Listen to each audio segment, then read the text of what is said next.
და ამ არაბიზაციასთან დაკავშირებით ახლა ჩვენ მუშაობთ, ახლა ზოგიერთმა მიტინგი დაანონსა, რა თქმა უნდა მივესალმებით მიტინგებს, საპროტესტო აქციებს, ვინც არ უნდა ატარებდეს მას. ჩვენ ახლა მოგწონს, არ მოგწონს, ამას მნიშვნელობა არ აქვს. მამულს გვართმევენ, მიწას გვართმევენ და გვასახლებენ აქედან. მიუხედავად ჩვენი მემარჯვენე, მემარცხენე, კონსერვატული, სოციალისტური თუ რაღაცა შემოგვილებებისა. ანუ საფრთხე არის საერთო მომდგარი. მაგრამ ჩვენ ახლა პირველ რიგში რესურსი მიტინგის ჩატარების არ გვაქვს. ახლა პირდაპირ გითხრა და არ დავიწყო ის რა ქვია მკვახე აზნაურობა. არ გვაქვს რესურსი, იმიტომ რომ ამას სჭირდება გარკვეული თანხები, ტრიბუნა უნდა დაიქირო, მიკროფონები უნდა დაიქირო, რომ ხალხს დააგებიო და არ წავიდოს უკმაყოფილო ადამიანები, რომ ვერ გავიგეთ რაც ლაპარაკობდა. ძალიან ბევრი მიტინგზე ხდება ეგეთ რაღაცა და ასეთ მიტინგს მეტყვით ასეთ სერიოზულ თემაზე სჭირდება სერიოზული მომზადება, რომ სოფლიო ნახოს. იმ არაბმა ინვესტორებმა შეხედო.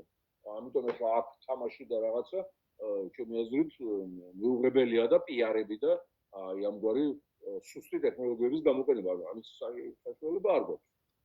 ხო და ამიტომ ჩვენ ახლა მუშაობთ მიზნობრივად, მიზნობრივ დარწმუნებას ვაკეთებთ ქვეყნის შიგნით და ქვეყნის გარეთ, აი ამ არაბ პოლიტიკოს ინვესტორებზე თუ საშუალების მაძიებლებზე, რომ არ დაიწყონ დამანგრეველი არაბული ქალაქებისა და დასახლებების მშენებლობა თბილისსა და რუსთავს შორის, იგივე დონიოში და სხვაგან და სხვაგან და ვაფრთხილებთ, რომ თუ მოხდება თქვენგან ინვესტიციების შადება, ის დაკარგულია, რადგან რეჟიმის შეცვლისთანავე ეს მალე მოხდება და მე მგონი მათაც არ უნდა ებარებოდეთ, გაუქმდება ყველა კონტრაქტი დადებული არალეგიტიმური მთავრობის მიერ თქვენგან.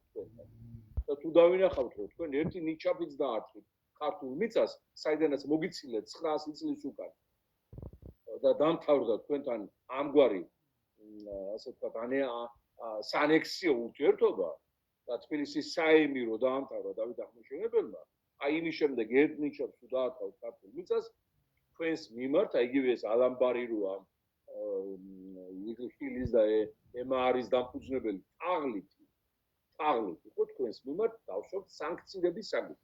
იმიტომ რომ სანქცირებულ პარტნიორთან ურთიერთობა ნიშნავს, რომ შენს დაგასანქცირებენ.